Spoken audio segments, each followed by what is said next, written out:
Namo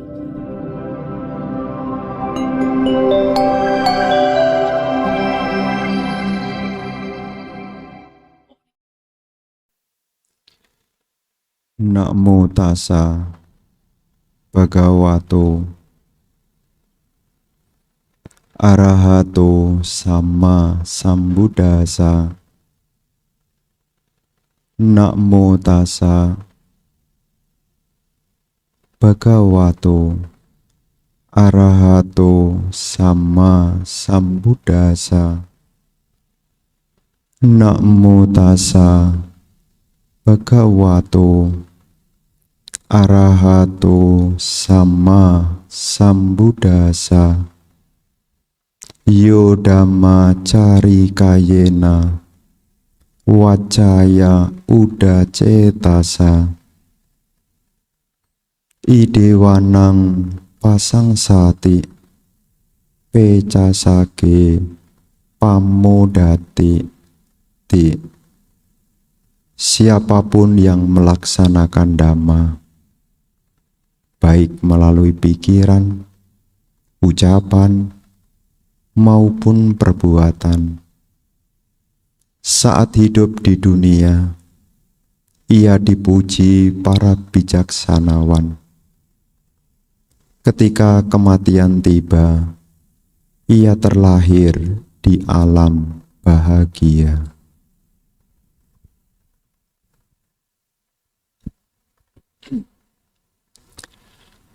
Para bapak, ibu, saudara-saudari yang berbahagia, selamat pagi, terpujilah Sang Buddha, Namo Buddhaya. Pagi hari ini kita punya satu kesempatan yang baik, yang mana di pagi ini Ibu Bapak kembali memperkokoh keyakinan kepada Tiratthana, mengulang kembali ajaran-ajaran luhur Guru Agung Sang Buddha, memperbarui sila, dan juga pada hari ini punya satu kesempatan baik untuk kembali belajar Dhamma ajaran Sang Buddha. Para bapak dan ibu, saudara-saudari sekalian, tahun ini masih dalam suasana Imlek, meskipun sudah 15 hari yang lalu.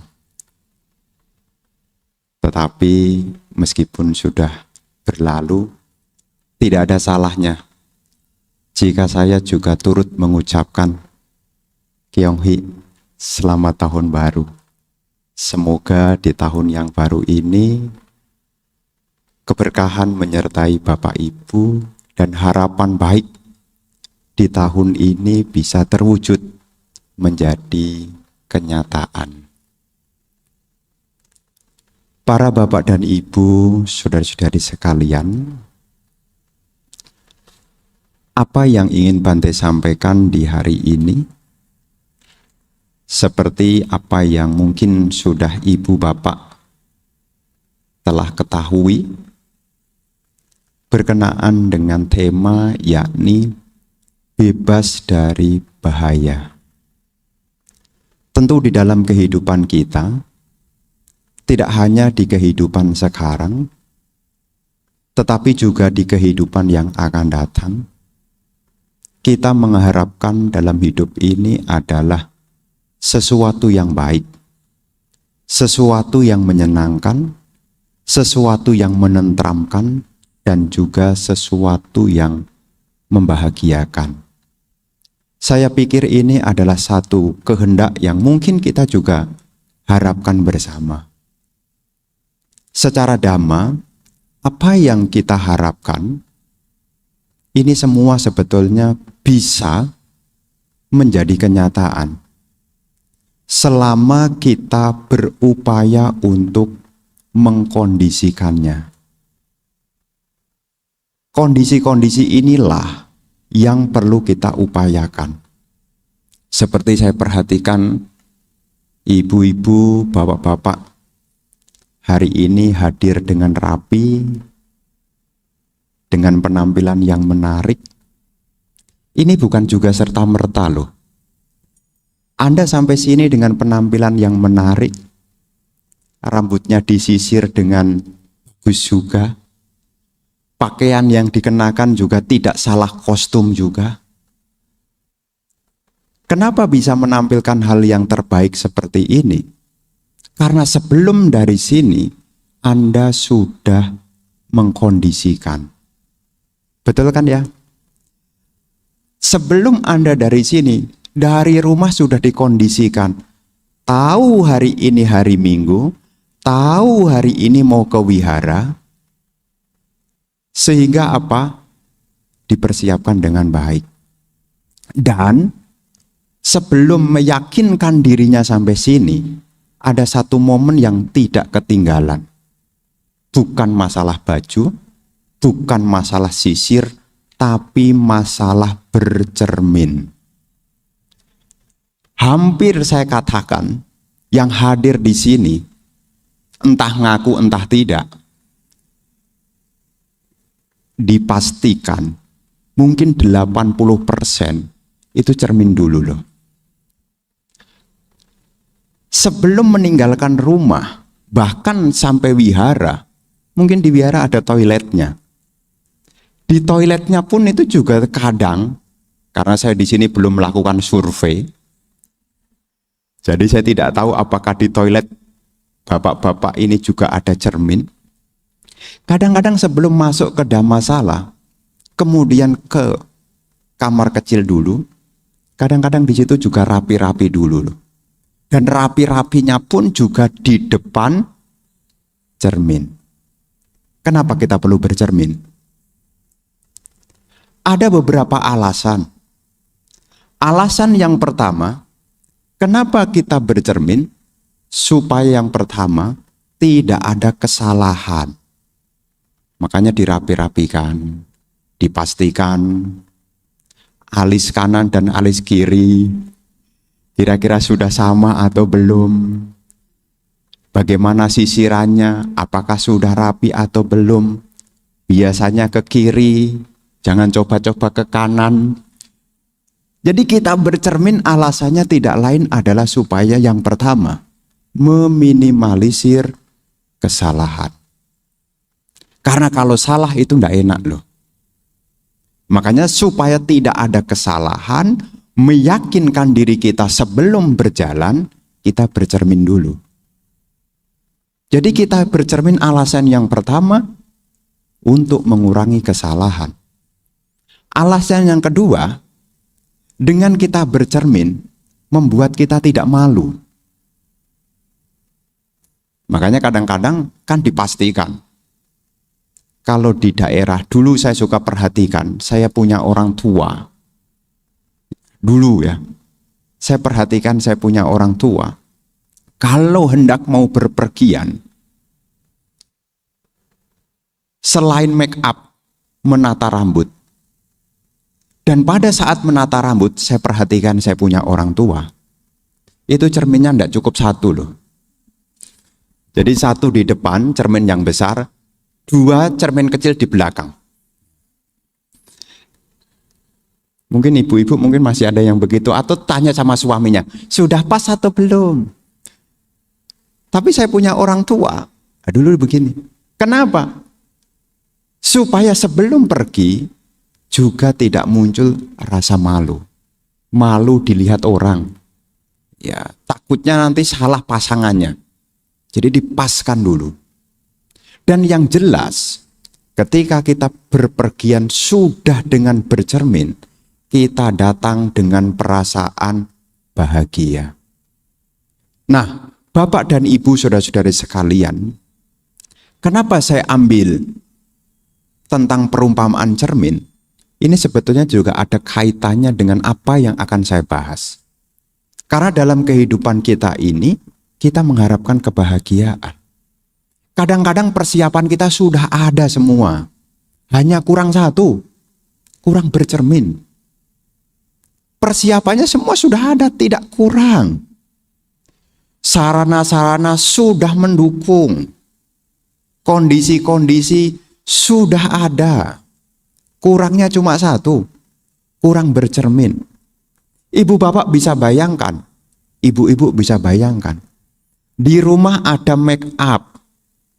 Tapi kalau tidak ada cerminnya, apa yang terjadi? Anda bisa bayangkan? Make up-nya sudah ada komplit. Sisirnya juga sudah ada komplit. Tapi kalau tidak ada cerminnya, apa yang terjadi? Siapa berani dandan tanpa cermin?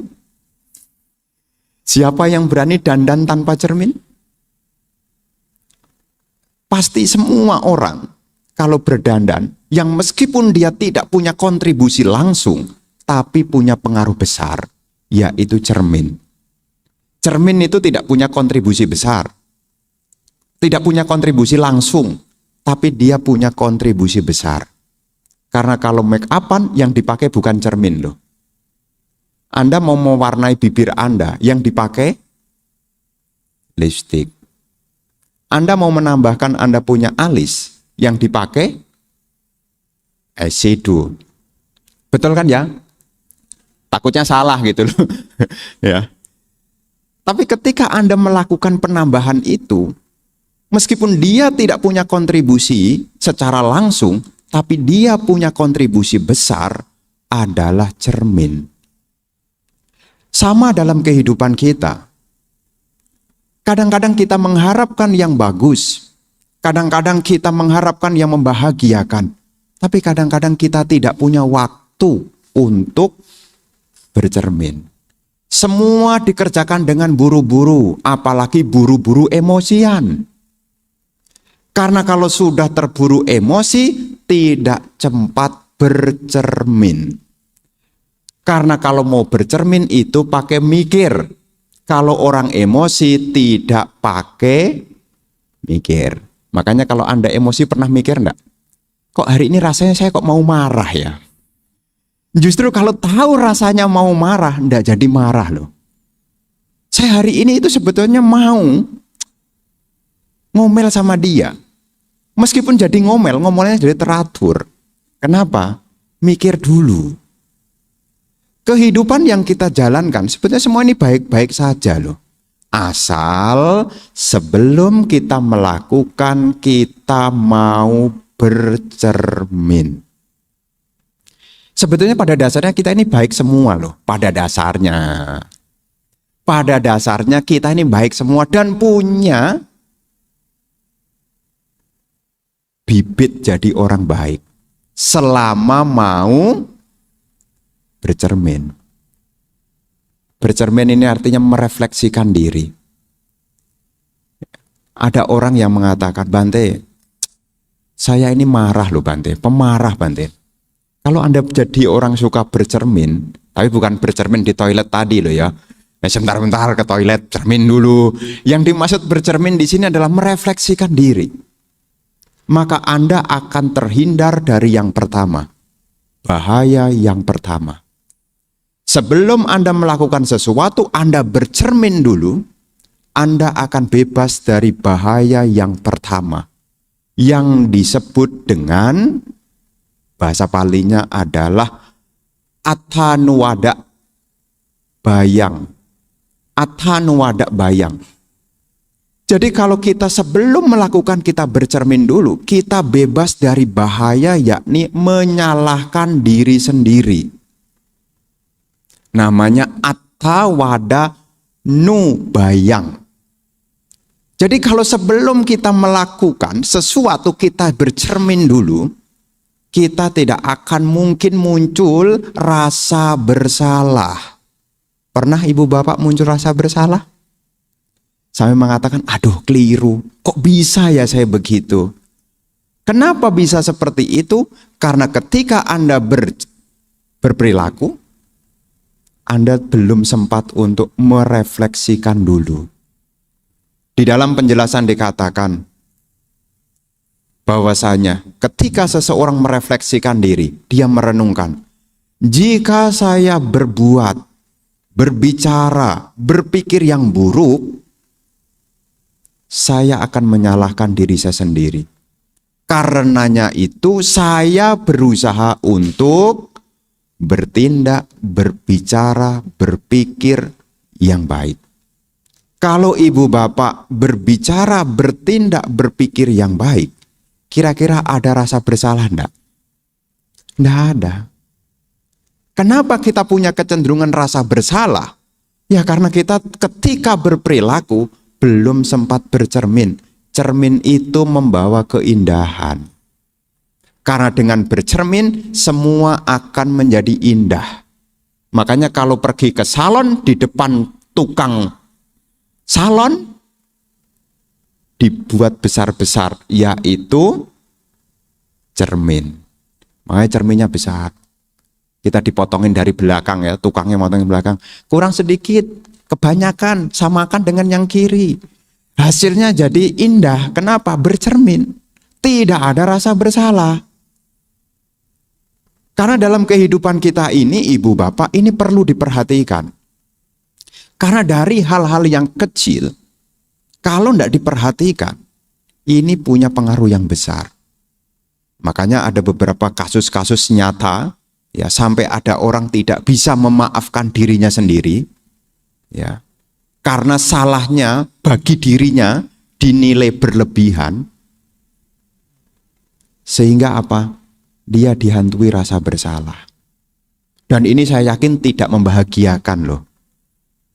Makanya sebelum kita bertindak, berbicara, berpikir, cermin dulu. Bukan cermin yang dikeluarkan loh ya. Cermin dulu itu artinya merefleksikan dulu. Kira-kira apa yang saya ucapkan ini kira-kira tepat atau tidak ya. Jadi yang pertama kita akan bebas dari rasa bersalah. Namanya athanuwada bayang. Yang kedua, yakni paranyu wada bayang. Jadi kalau kita merefleksikan diri, bercermin, sebelum kita melakukan sesuatu kita bercermin, kita akan bebas dari rasa malu. Yang pertama tadi bebas dari rasa salah, itu munculnya dari diri sendiri. Sedangkan rasa malu itu munculnya dari orang lain. Makanya Anda merasa malu kalau ada orang lain. Kalau ada kurang, dilihat orang, rasanya apa? Malu. Maka ketika kita bertindak, berucap, berpikir dengan baik, di sini tidak akan mempermalukan diri sendiri di depan orang banyak. Makanya tadi saya bilang, kita pada dasarnya ini sudah jadi orang baik, asal sebelum kita bertindak, berucap, kita bercermin dulu. Supaya apa? Supaya kita tidak dicela oleh orang lain. Jadi jangan sampai ibu bapak dicela oleh orang lain. Karena dicela orang lain itu tidak menyenangkan. Anda lebih senang dicela atau dipuji? Atau tidak dua-duanya? Bante celaan biasa. Dipuji juga biasa. Ada yang sampai level segitu? Kalau sudah sampai sana, jangan-jangan Anda sudah mencapai nibbana itu. Ya, tidak tersinggung oleh hal-hal duniawi. Dipuji ya biasalah. Dicela biasalah. Ya.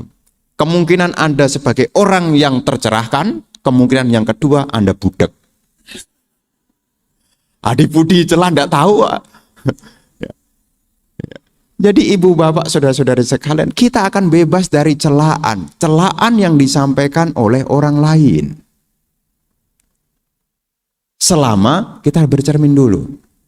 Makanya ketika kita datang ke wihara, mendengarkan dhamma, ini sebenarnya juga bercermin. Benar enggak yang dikatakan Bante? Benar enggak?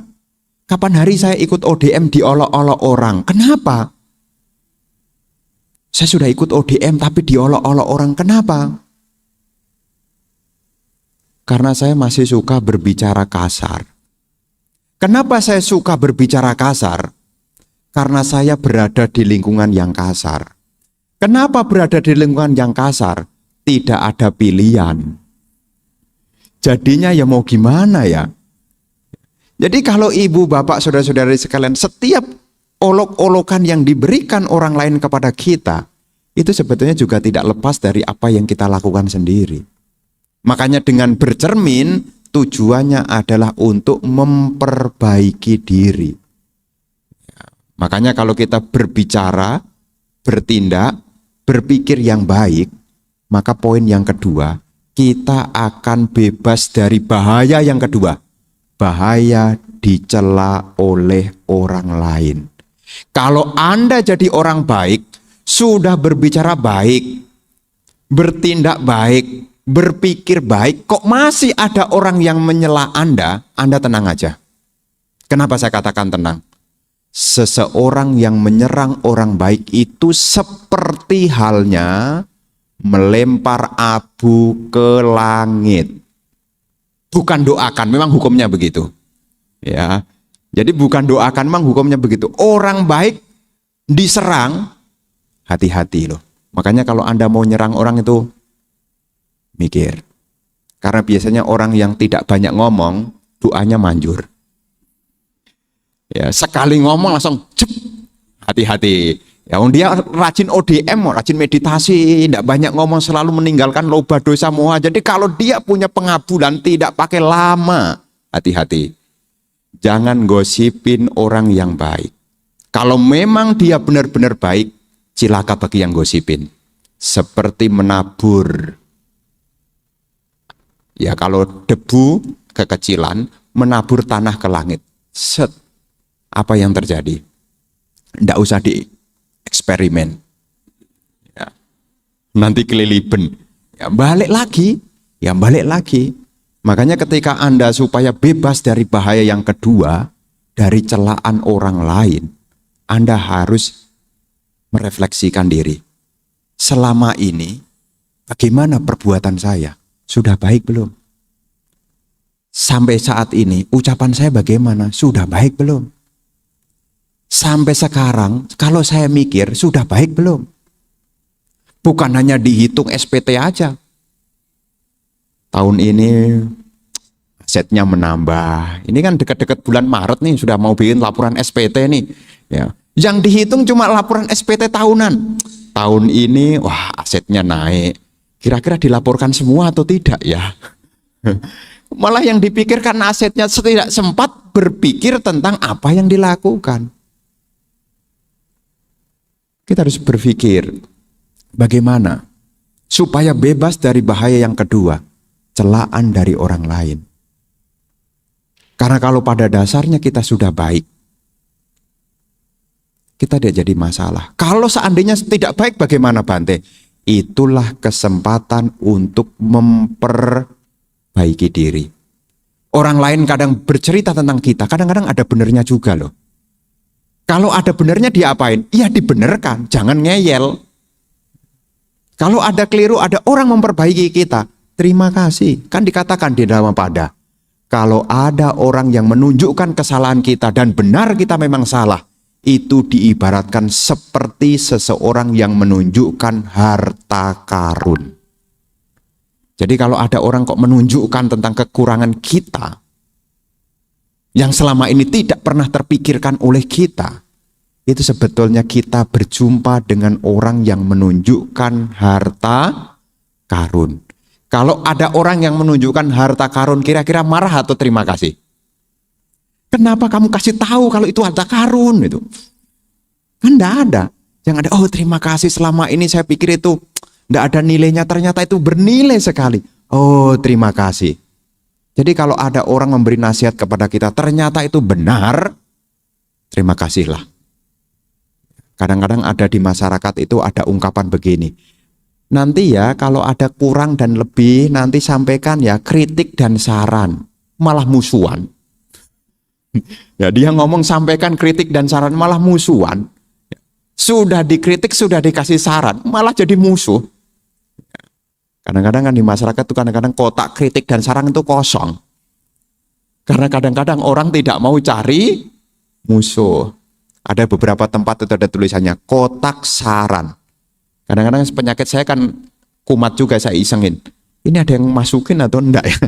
Oh, bukan berarti kalau enggak ada kotak saran, enggak ada isinya, bukan berarti semua selesai ya. Bisa jadi orangnya males musuhan. Karena orang kita ini ada uniknya. Uniknya apa? Buka kritik dan saran, giliran dikritik dan dikasih saran malah ngajak musuhan. Jadi kadang-kadang orang kasih masukan kepada kita, ibu bapak, kita dengarkan. Ya, dengarkan. Untuk apa? Sebetulnya juga untuk kebaikan kita, supaya kita bebas dari celaan orang lain. Jadi yang kedua ini, kita bisa bebas dari celaan orang lain. Ketika kita mau merenungkan. Ya, merenungkan.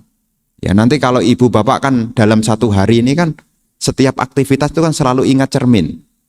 Pagi hari bercermin sebelum berangkat kerja. Ingat bercermin itu bukan hanya cermin fisik, tapi juga cermin ke dalam diri. Namanya bercermin itu bukan melihat orang lain, bercermin adalah melihat diri sendiri. Makanya kalau Anda pergi bercermin, yang kelihatan wajahnya sendiri.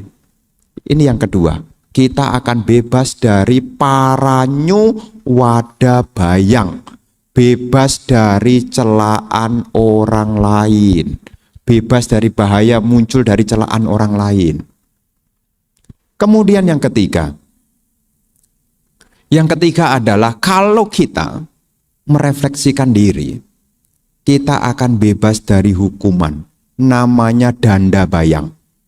Semua makhluk takut akan hukuman. Semua makhluk mencintai kehidupan. Kita juga sama. Mencintai kehidupan dan tidak mau dihukum. Di dalam uraian disampaikan, apa yang dimaksud dengan danda bayang? Seseorang melihat. Kalau di dalam suta, itu kan cerita masa lalu ya. Di dalam suta di situ adalah seseorang melihat raja memberi hukuman kepada perampok. Perampoknya dipukul, disiksa, disakiti. Kemudian orang yang melihat itu bercermin. Nah, kalau nanti saya merampok, saya akan seperti itu. Sehingga setelah dia melihat itu, dia tidak berani untuk mencuri. Itu zaman dulu. Kalau sekarang, kita tidak melihat adanya raja memberikan hukuman, tidak lihat. Danda bayang tidak kelihatan, karena danda bayang itu sekarang ditampilkan di televisi. Zaman dulu, tidak tahu kalau sekarang, karena sekarang sudah tidak punya TV yang siaran Indosiar. Dulu kalau jam 12 siang, itu ada namanya patroli. Masih tidak sekarang? Sama, jangan-jangan Anda juga sudah tidak punya TV juga ya. Ya. Dulu tahun 2000 awal, ya tahun 2000-an awal lah, itu jam 12 siang itu ada siaran namanya patroli. Kalau tidak di RCTI, itu ada Bang Napi. Ada kan? Yang slogannya adalah, bukan waspadalah. Waspadalah lanjutannya. Kejahatan bisa terjadi, bukan karena ada niat, tetapi ada kesempatan. Waspadalah. Anda ibu bapak, Anda ini orang baik, sudah jadi orang baik.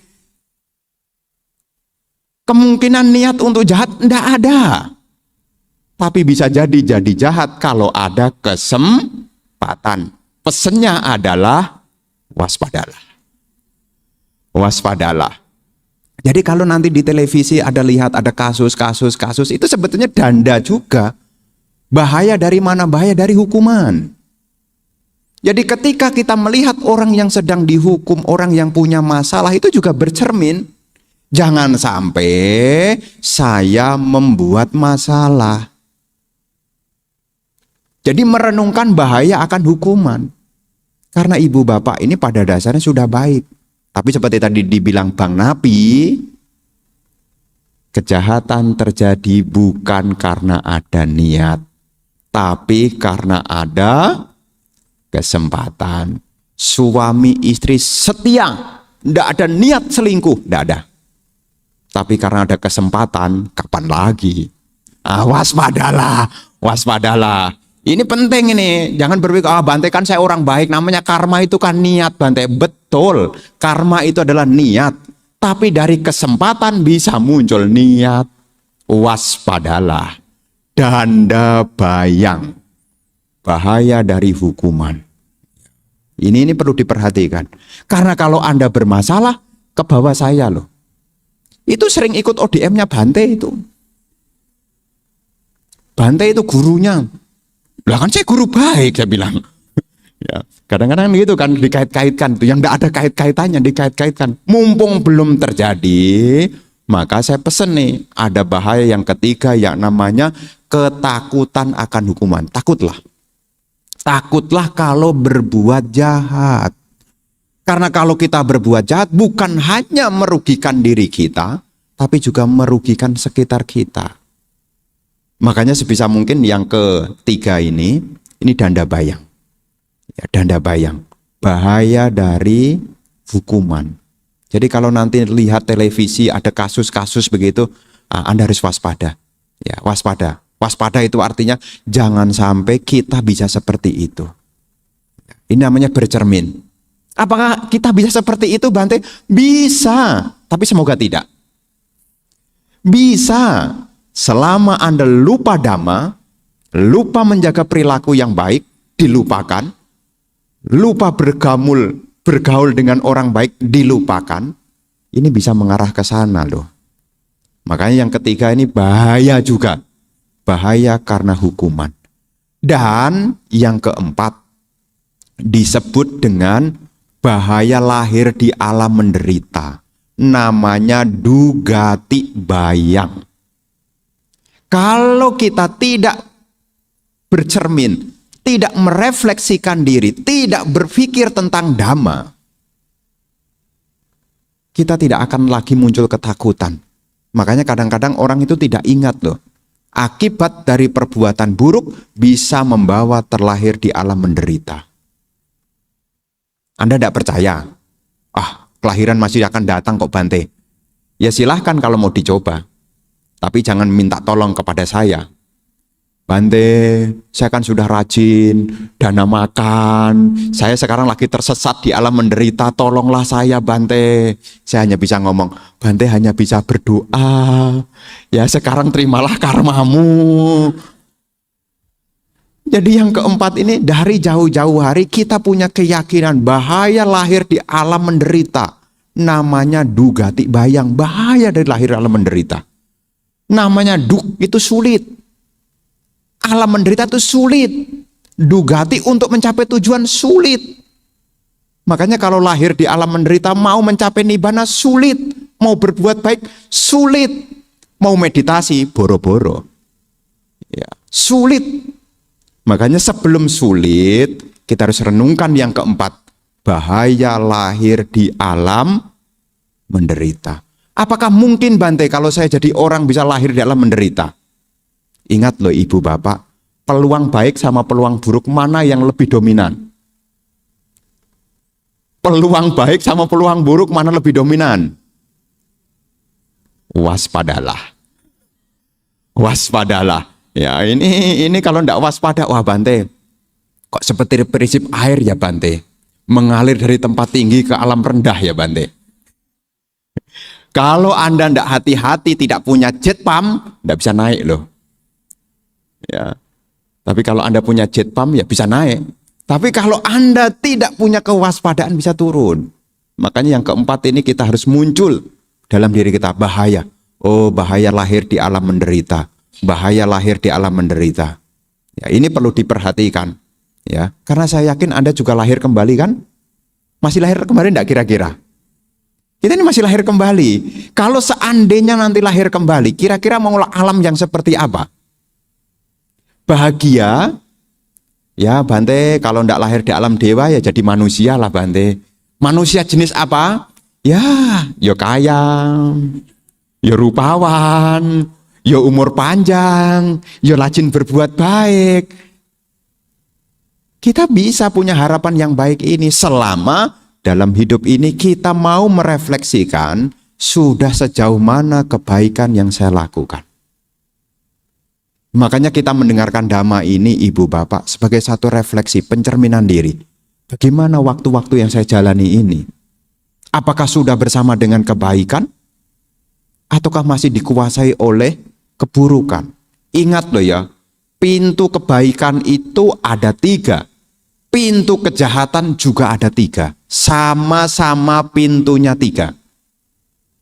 Kebaikan pintunya 3. Melalui pikiran, ucapan, perbuatan. Keburukan pintunya juga 3. Ucapan, perbuatan, juga pikiran. Sama pintunya. Makanya ini kadang-kadang karena sama pintunya, ini kadang-kadang kita, apa ya namanya ya, jadi kayak ngeblur gitu, jadi tidak jelas. Sampai-sampai kadang-kadang kita lupa untuk bercermin, akhirnya salah masuk. Soalnya jumlahnya 3. Pikiran baik juga ada, pikiran buruk juga ada. Ucapan baik juga ada, ucapan buruk juga ada. Perbuatan baik juga ada, perbuatan buruk juga ada. Kalau kita lupa bercermin, salah masuk loh. Salah kamar, betul Pak. Salah kamar. Berhari-hari, ini kadang-kadang Anda kan dibuat menderita. Sebenarnya Anda salah masuk kamar tuh. Sudah tahu orang dibenci, diingat-ingat. Kira-kira itu masuk kamar yang tepat atau tidak tepat? Sudah dibenci, tidak suka sama orang yang diingat-ingat. Kok ada orang seperti itu, diingat-ingat, diingat-ingat. Giliran dijadwalin, nanti ya ada kelas meditasi. Karena kapan hari saya diundang Guan, Bante nanti kalau pas ngisi di Wihara Dhamma Jaya, nanti Sabtu meditasi ya Bante. Waduh Guan, saya bilang, kamu mintanya baru seminggu yang lalu, sedangkan yang lain sudah sebulan yang lalu. Jadi ya belum terkabul dah, nanti kapan-kapan dah. Jadi ketika Ibu Bapak kalau salah kamar, diajak untuk ikut meditasi sulit loh. Ayo masuk ke kamar yang baik. Meditasi itu masuk kamar yang baik loh. Karena kita duduk melepaskan kebencian, bukan mengingat musuh. Beda kalau di rumah. Duduk gitu, yang dipikir malah yang buruk-buruk. Salah kamar, sudah salah, panas, betah lagi. Ya, sudah salah, ya, betah lagi. Sudah salah, panas, betah lagi. Dan itu tidak sempat keluar. Makanya kadang-kadang kan kepatol kan bahasa Jawanya. Sudah masuk, lupa, keluar. Sudah berpikir buruk sampai sulit untuk keluar dari sana. Di dunia ini menderita. Kalau dipertahankan, maaf loh ya, di dunia berikutnya menderita. Berakar dari pikiran yang buruk. Waspadalah. Masih suka berpikir buruk? Masih suka berpikir buruk? Pikir buruk itu apa Bante? Pikiran yang iri. Masih suka iri? Tidak, bagus. Masih suka? Kalau suka sih tidak Bante. Tapi terpaksa Bante. Ya, suka sih tidak. Ya, terpaksa membenci? Kadang-kadang. Kira-kira kalau kita bercermin begitu, kira-kira dipertahankan atau diganti? Setelah dengar pesan hari ini. Karena kalau lahir di alam rendah, ya, jangan bikin repot Pak Wid. Pak Wid bacain parita gitu. Jangan bikin repot ya.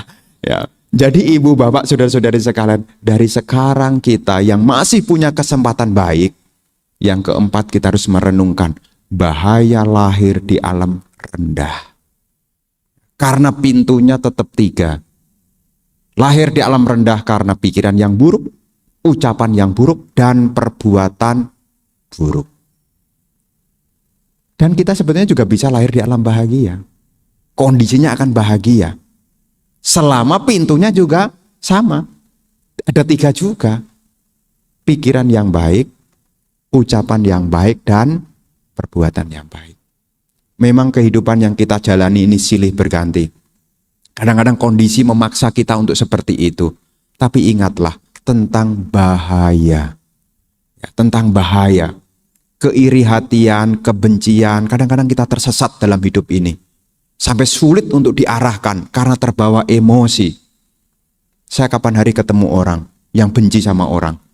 Saya bilang, Bu, ibu sudah tua, itu kan ya menantu ibu.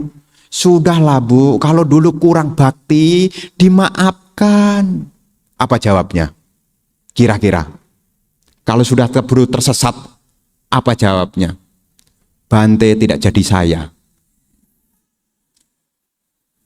Bante tidak tahu rasanya saya. Saya sih tidak sempat ngomong. Ya, kalaupun saya sempat ngomong, ibu belum tahu bahayanya lahir di alam neraka. Sekarang ibu di Tangerang panas, nyalakan AC. Ada kegerahan, ada yang diajak ngomong. Kalau lahir di alam neraka, maaf ya, AC ndak ada. Yang diajak ngomong, ndak ada juga. Mau curhat ke siapa? Ya. Tapi saya ndak sempat ngomong. Ya, karena saya tidak sempat ngomong, karena saya perhatikan nanti malah musuhan sama saya. Ya, saya tidak sempat ngomong ya. Ya, kadang-kadang kalau sudah tersesat dalam emosi, kadang-kadang itu mendengar dhamma, ditunjukkan jalan yang lurus itu tetap saya mau belok. Ya, ibu bapak saudara-saudari sekalian, renungkan baik-baik. Jangan sampai ibu bapak keburu emosi. Ya, keburu emosi. Karena ada satu hal kejadian kemudian mengunci Anda untuk sulit berbuat baik. Karena kalau sudah lahir di alam menderita, dugati. Gati itu tujuan. Dugati tujuan akan sulit. Maka kalau makhluk lahir di alam menderita, sulit sekali untuk naik lagi. Sulit. Bukannya tidak bisa. Sulit. Makanya mesti diingat-ingat nih. Ya, supaya tidak kepleset. Ya, karena situasi. Ya. Jadi kalau kita perhatikan dan kita mau bercermin, ya, kita akan bebas dari bahaya. Bahaya karena rasa bersalah, bahaya karena rasa malu, bebas dari hukuman, dan juga bebas dari alam menderita. Meskipun kita belum menjadi sotapanna, kalau kita berefleksi ke dalam diri, menjaga perilaku kita dengan ucapan, pikiran, perbuatan baik, kita tidak mungkin jatuh di alam menderita. Meskipun belum sotapanna. Kan dikatakan, kalau sotapanna tidak mungkin jatuh di alam menderita. Sotapanna tidak mungkin jatuh di salah satu dari 4 alam menderita. Kita juga sama ibu bapak. Kalau kita meskipun belum jadi sotapanna, kalau dalam hidup ini berpikir, berucap, bertindak yang baik, kita tidak mungkin jatuh di alam menderita. Karena untuk menjadi sotapanna itu memang tenaga ekstra. Karena untuk menghancurkan belenggu itu butuh pelatihan, butuh pengertian yang lebih dalam. Tapi yang paling sederhana yang mungkin kita bisa raih dalam hidup ini, 3 hal. Berpikir yang baik, berucap yang baik, dan bertindak yang baik dalam keseharian. Kalaupun ada kurang, ya dicermin dah kurangnya di mana. Wah Bante kayak kok hubungannya kok kurang bagus ya. Ya bercermin kurangnya di mana. Kadang-kadang saya suka ngomong sama orang begini. Kalau asin, supaya tidak asin tambahin air. Ya. Kalau masih asin lagi, tambahin air lagi. Kalau masih asin lagi, tambahi air lagi. Lama-lama kadar asinnya berkurang. Kebaikan itu akan mengurangi keburukan. Maka ketika ibu bapak selalu ingat 3 hal. Berpikir yang baik. Pikiran yang baik itu bebas dari keiri hatian, bebas dari kebencian, dan juga bebas dari ketersesatan. Dan sebisa mungkin berbicaralah yang baik. Bisa kan ya ngomong yang baik? Kalau enggak bisa, mikir. Kira-kira ngomong yang baik itu bagaimana? Membuat hati orang jadi tenang, bukan jadi tegang. Tenang, ya. Ngomong yang tenang, ngomong yang menyenangkan. Ini ucapan yang baik. Dan kita bisa kok, selama kita mau bercermin. Berbuat baik. Selama ada waktu, ada kesempatan, jangan pernah menunda berbuat baik. Karena intinya kita hidup bersama dengan waktu. Waktu ini akan meninggalkan kita semua. Dan sebelum kita meninggalkan ini semua, harta yang kita bawa tidak lain adalah apa yang kita lakukan. Yodama carikayena wacaya uda cetasa. Idewanang pasang sati pecasage pamodati. Siapapun yang melaksanakan dhamma dengan baik, baik melalui ucapan, perbuatan maupun pikiran, saat di dunia dia dipuji para bijaksanawan. Ketika kematian tiba, ia akan berbahagia di alam surga. Inilah yang ingin Bante sampaikan di kesempatan pagi hari ini. Satu niat, satu tujuan, supaya ibu bapak merenungkan agar ibu bapak bisa terbebas dari bahaya dan harapan-harapan yang diinginkan bisa terwujud menjadi kenyataan. Hidup dalam kebahagiaan, hidup dalam kesejahteraan, dan hidup harmoni dimanapun kita berada. Semoga keberkahan menyertai ibu bapak bersama dengan keluarga. Semoga keberkahan ini menghantarkan pada kebahagiaan, kesejahteraan, kemajuan, keberhasilan, kesehatan, kekuatan, usia panjang, dan semoga harapan-harapan baik Anda sekali lagi semoga terwujud menjadi kenyataan. Semoga semua makhluk berbahagia. Sabe sata bawantu sukitata.